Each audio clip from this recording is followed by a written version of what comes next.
یمن سے نکال دو. وہ رسول اللہ کی عقیدتیں، وہ رسول اللہ کی محبتیں، وہ رسول اللہ کا پیار. اللہ اکبر. نبی کا نام تو لیا جائے لیکن احترام وہ نہ ہو جو صدیق اکبر کے قلبوں میں تھا، جو فاروق اعظم کے دل میں تھا، جو عثمان غنی کے دل میں تھا، جو مولا علی کے دل میں تھا، جو سعد، سعید، طلحہ، زبیر، ابو عبیدہ ابن الجراح، بلال حبشی، ابو ہریرہ، خالد ابن ولید کے دل میں تھا. اللہ اکبر. یعنی کہ حضور علیہ السلام کی شخصیت ایک عام انسان کی طرح رہ جائے. میں جتنے حوالے آپ کے سامنے جتنی باتیں کر رہا ہوں انشاءاللہ اس کے حوالے یقیناً میں آپ کو دینے کے حوالے سے تیار ہوں، لیکن آپ تھوڑا سا اس کو پہلے سماعت کر لیں. اللہ اکبر. اس کے بعد یزید کا انداز یہ تھا. اللہ. مسلمان اور کافر کے درمیان فرق کرنے والی چیز نماز ہے. صحابہ یہی کہتے رہے کہ ہم رسول اللہ کے ظاہری دور میں مسلمان اور کافر کے درمیان جو فرق کرتے تھے وہ نماز کی وجہ سے کرتے تھے، اور وہاں یزید کا حال یہ تھا. اللہ اکبر. بعد میں آپ مروانی دور میں دیکھیں یزید کی فکر. اللہ اکبر. جمعہ کی نماز کا حال یہ تھا کہ جمعہ کا خطبہ اتنا طویل کرنے والے نے طویل کیا کہ عصر کا وقت بھی جانے لگا. تو اللہ اکبر. اللہ اکبر. پھر کیا ہوا؟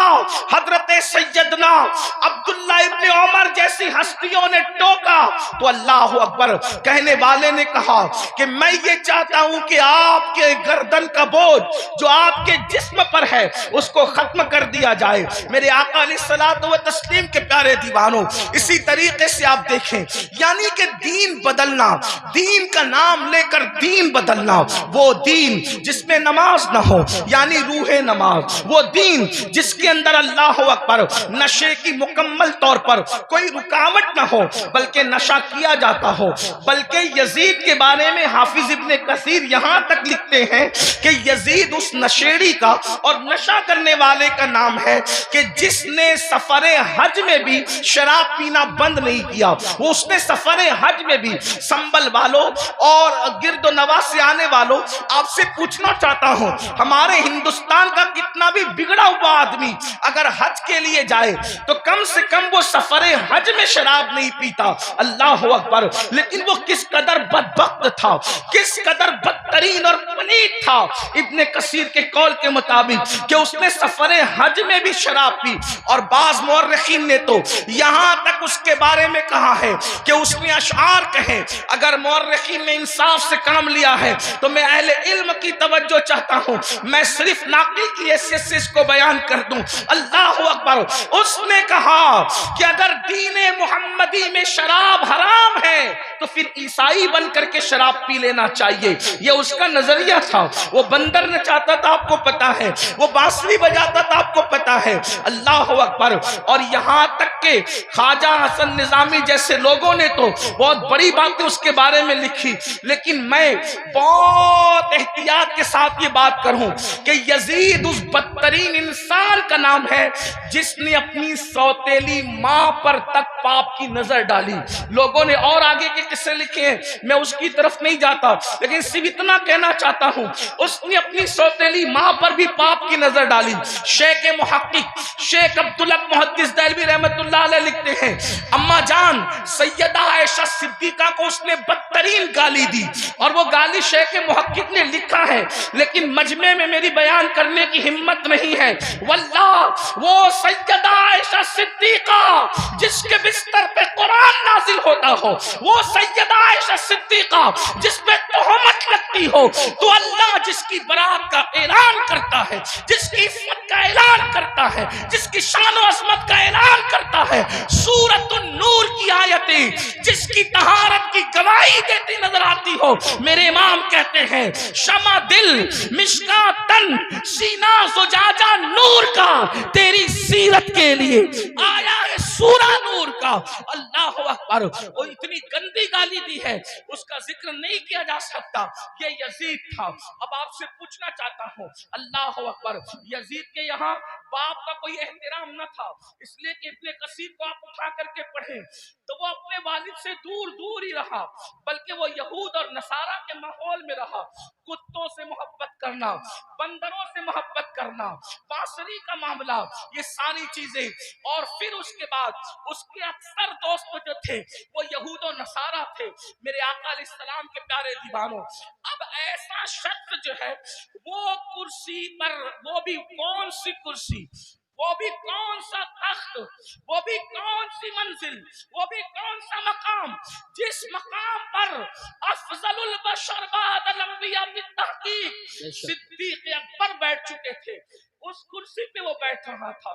اگر امام اس کو قبول کرتے تو لوگ یہ سمجھتے کہ جو رنگ صدیق اکبر کا ہے وہی رنگ یزید کا ہے. اللہ اکبر. یعنی کس قدر جو ہے وہ دین کے اندر فتنہ ہوتا، رکھنا ہوتا، کس طرح جو ہے وہ دین کی شکل بگڑ جاتی. جس کرسی پہ فاروق اعظم بیٹھ چکے تھے اسی کرسی پہ وہ بیٹھنا چاہتا تھا، یعنی مومنوں کا خلیفہ، مومنوں کا امیر کہلانا چاہتا تھا. امام عرش مقام امام حسین رضی اللہ تبارک و تعالیٰ عنہ نے اس کی مخالفت فرمائی اور مخالفت فرما کر ایک مکمل نظریہ پیش کیا.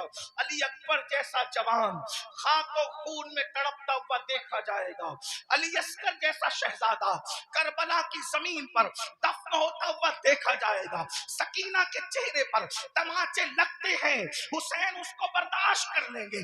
بیویوں کے دوپٹے چھینتے ہیں، حسین پاک کو وہ برداشت ہو جائے گا. لیکن اللہ اکبر، اللہ کے دین کو بدلا جائے، خدا کے دین کے اندر جو روح ہے اس کو مردہ کرنے کی کوشش کی جائے، امام نے اس کو گوارا نہ فرمایا اور سب لٹایا. جو آپ داستان کربلا میں سنتے ہیں، آپ سے پوچھنا چاہتا ہوں اب ہم کس کے ساتھ کھڑے ہیں؟ میں جلدی جلدی اپنی گفتگو کو آگے کی طرف لے جاؤں. یزید کے یہاں زنا کوئی عیب نہیں تھا اور امام حسین کے یہاں زنا کا نام سن کر بھی بدن کے رونگٹے کھڑے ہوتے ہیں کہ کیا لوگ ایسا گناہ بھی کر سکتے ہیں جسے زنا کہتے ہیں. آپ سے پوچھنا چاہتا ہوں اگر آج کوئی زنا کے اڈے کی طرف جا رہا ہے اور اس کے ماتھے پر بل بھی نہیں ہے اور وہ بے حیائی اور بدی میں ڈوبا ہے تو آپ سے پوچھنا چاہتا ہوں وہ نظریاتی طور پر کس کے ساتھ کھڑا ہے؟ امام حسین کے ساتھ کھڑا ہے یا پھر یزید کے ساتھ کھڑا ہے؟ بڑی معذرت کے ساتھ اگر برا لگے تو معاف کرنا، کڑے پہننے کا نام حسینیت نہیں ہے، ڈورے ہاتھوں میں باندھنے کا نام حسینیت نہیں ہے، رنگ برنگی کپڑوں پہننے کا نام حسینیت نہیں ہے، 10 دن کے محرمی بننے کا نام حسینیت نہیں ہے.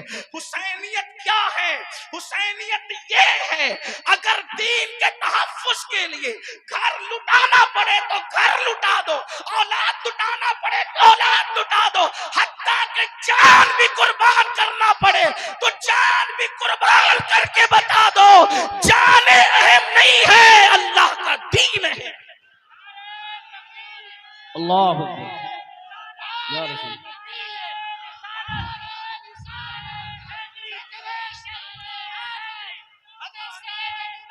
بڑی معذرت کے ساتھ کچھ لوگوں نے حسینیت کو بہت سستا کر دیا. اگر ڈوڑے کڑے اور کلر کے کپڑوں کا نام حسینیت ہوتا یا چند محفلوں کا نام حسینیت ہوتا پھر تو پوری دنیا حسینیت کی طرف آ جاتی. حسینیت اتنی آسان تو نہیں ہے نا. اس دور میں بھی 22,000 کا لشکر الگ کھڑا ہے اور 72 نفوس الگ کھڑے ہیں. اس سے پتا چلا حسینیت آسان نہیں ہے. اب اپنے آپ میں ڈوب کر سوچو قیامت کے دن اللہ اکبر کس کے ساتھ اٹھو گے؟ میری قوم کے وہ جوانوں جو اپنی راتوں کو گندی فلموں کے ساتھ جو ہے وہ اللہ اکبر جہنم کے عذاب کو قبول کرتے ہوئے، خدا کے چیلنج سے نہ ڈرتے ہوئے، نرم نرم گدوں پہ لیٹ کر اگر زنا کے مناظر دیکھ رہے ہو تو میں یہاں علماء موجود ہے ایک بات عرض کروں کہ یزید بھی تو کہیں پھر ایسا کام کرنے والوں سے اس معاملے میں 2 قدم پیچھے نظر آ رہا ہے. اور میری قوم کے وہ جوان جو اپنے آپ کو حسینی کہہ رہے ہیں وہ اس معاملے کے اندر اس معاملے میں کہہ رہا ہے کیا وہ یزید سے 2 قدم آگے نظر نہیں آتے؟ اللہ بتاؤ تو صحیح. شہزادہ رسول سے محبت کا دعویٰ اور کوئی مسلمان یہ تصور کر سکتا ہے کہ وہ زنا کے اڈے پہ جائے؟ وہ زنا جس کے بارے میں اللہ کے رسول صلی اللہ علیہ وسلم غیب داں نبی نے فرمایا کہ قیامت کے دن زانیوں کو آگ کے کپڑے پہنائے جائیں گے، آگ کا کرتا پہنایا جائے گا، اور ان کی شرمگاہوں پر جہنم کی آگ بھڑکائی جائے گی۔ پھر اس کے بعد دوسری چیز شراب کو لے لیں، نشہ کو لے لیں۔ اللہ اکبر، 16 17 سال کے لڑکے آج ہمارے نشہ کی طرف جا رہے ہیں، اور اللہ اکبر نشہ کی طرف جو چیز لے جا رہی ہے، مجھے ایسا محسوس ہو رہا ہے کہ حقہ جو ہے وہ انسان کو نشے کی طرف تیزی کے ساتھ لے جا رہا ہے۔ میں حقے پر کوئی حکم تو نہیں لگا رہا ہوں، ویسے کہ کوئی میں مفتی بھی نہیں ہوں کہ میں حقے پر کوئی حکم لگاؤں، حکم بیان کرنا میرا کام نہیں۔ میں ایک چھوٹا سا طالب علم ہوں، اصلاح معاشرہ کی محفل میں صرف دل کا درد لے کر کے آیا ہوں۔ ابتدا حقے سے ہوتی ہے، حقہ تو کوئی حرام نہیں، اس طرح کی لوگ بات کرتے ہیں، پھر دھیرے دھیرے سگریٹ پر آتے ہیں، اور سگریٹ کے اندر پھر کیا کیا لگا کے پیا جاتا ہے مجھ سے زیادہ آپ لوگ جانتے ہیں، اور آپ لوگوں سے ہی ہم تک باتیں پہنچتی ہیں، اور پھر دھیرے دھیرے انسان ایم ڈی کا، نشے کا، اور خدا جانے کس کس چیز کا عادی ہو جاتا ہے۔ آپ سے پوچھتا ہوں، یزید بھی نشہ کر رہا ہے، آپ بھی نشہ کر رہے ہیں، اور یزید کے اور آپ کے نشے میں فرق کیا ہے؟ اللہ اکبر، شاید یزید نے ایم ڈی وغیرہ کو خواب میں بھی نہیں دیکھا ہوگا۔ اللہ اکبر، اندازہ فرمائیں کس طرف جا رہے ہو۔ اللہ اکبر، امام علی مقام علی جدی والی سلام کے سامنے یہ چیلنجز تھے۔ آپ اپنی قوم کو جرائم سے بچانا چاہتے تھے، آپ اپنی قوم کو گناہ سے بچانا چاہتے تھے۔ جانتے ہیں اللہ کے رسول صلی اللہ علیہ وآلہ وسلم نے بستیوں کے اجڑنے اور گھروں کے اجڑنے کے لیے جو بات بیان فرمائی ہے، اس کو دل کے کانوں سے سنیں۔ اللہ کے غیب داں نبی صلی اللہ علیہ وآلہ وسلم ارشاد فرماتے ہیں، راتوں کو کچھ لوگوں کے مکانات خود بخود زمین میں دھس جائیں گے، زمین کے اندر جو ہے زمین بوس ہو جائیں گے۔ آپ کبھی سنتے ہیں نا کہ فلاں بلڈنگ گر گئی، فلاں بلڈنگ زمین میں دفن ہو گئی۔ میں یہ نہیں کہتا کہ سب اسی وجہ سے ہوتی ہے، لیکن اللہ کے حبیب غیب داں نبی صلی اللہ علیہ وآلہ وسلم گھروں کے اجڑنے کے، گھروں کے زمین بوس ہونے کے اسباب کیا بیان کرتے ہیں۔ لوگ کہتے ہیں ہمارے گھروں پر یہ چل رہا ہے، وہ چل رہا ہے۔ میں نے کہا جو چلا رہے ہیں ان کے بھی ساتھ نہیں ہے، لیکن اپنا کرتوت بھی تو دیکھو۔ قرآن کہتا ہے وَمَا أَصَابَكُم مِّن مُّصِيبَةٍ فَبِمَا كَسَبَتْ أَيْدِيكُمْ، کہ تم پر جو بھی مصیبت آتی ہے وہ تمہارے کیے دھرا ہے، وہ تمہارے برے اعمال کا نتیجہ ہے۔ اللہ اکبر، کیا ہوا؟ آقا ارشاد فرماتے ہیں صلی اللہ علیہ وآلہ وسلم کہ کچھ لوگوں کے مکان راتوں رات زمین پہ گر جاتے ہیں، زمینوں میں دھس جاتے ہیں۔ صحابہ نے پوچھا یا رسول اللہ اس کی وجہ کیا ہے؟ آقا فرماتے ہیں دو گناہ جب گھروں کے اندر کیے جاتے ہیں، دو گناہ جب عمارتوں کے اندر کیے جاتے ہیں تو گھروں کو زمین میں دھسا دیا جاتا ہے، گھروں کو زمین بوس کر دیا جاتا ہے۔ پوچھا یا رسول اللہ وہ کیا ہے؟ فرمایا ایک موسیقی ہے، میوزک ہے۔ جس گھر میں میوزک بجتا ہے اور جس گھر میں شراب پی جاتی ہے، راتوں رات ان گھروں کو زمین میں دھسا دیا جاتا ہے۔ اب آپ مجھے بتاؤ، کانوں میں ایئر فون لگا کر راتوں کے 3 4 بجے تک میوزک سننے والوں، کیا تمہیں اپنے گھروں سے پیار نہیں ہے؟ تمہیں اپنے گھروں سے محبت نہیں ہے؟ تمہیں اپنے گھروں سے الفت نہیں ہے؟ اور پھر اللہ کے حبیب علیہ السلام فرماتے ہیں جس نے دنیا میں شراب کا ایک گھونٹ پیا اور توبہ نہیں کی، جب وہ مرے گا تو مرنے وقت اس کی زبان پہ کلمہ جاری نہیں ہوگا، وہ کلمے سے محروم رہے گا۔ اور یہاں تک کہ حضرت مالک الدینار فرماتے ہیں میں نے کئی نشہ کرنے والوں کو کفر پر مرتے دیکھا ہے۔ اللہ اکبر، حضرت عمر ابن عبدالعزیز کہتے ہیں میں نے کئی نشہ کرنے والوں کو کفر پر کافر ہو کر مرتے دیکھا ہے۔ اللہ کے بندو ذرا غور تو کرو۔ پھر تیسری چیز لیتے ہیں نماز کے حوالے سے۔ 95% لوگ نماز نہیں پڑھتے ہمارے معاشرے کا، اور لوگ آسانی سے کہہ دیتے ہیں مولانا ہمیں ٹائم نہیں ملتا۔ بلکہ عاشور کے شب میں بھی، جس میں جمعرات ہی کو جنگ ہو رہی تھی کربلا کی، اکثر مورخین کہتے ہیں جمعرات کوئی جو ہے وہ جنگ کا آغاز کر دیا تھا۔ امام پاک نے پوچھا غازی عباس سے عباس کیا کر رہے ہیں یہ لوگ؟ کہا وہ تو جنگ شروع کرنے کی بات کرتے ہیں۔ کہا ان سے کہہ دو کہ ہمیں نماز بہت پسند ہے، ہمیں تلاوت بہت پسند ہے، ہمیں گریہ اللہ کے لیے کرنا بہت پسند ہے، ذکر اذکار بہت پسند ہے۔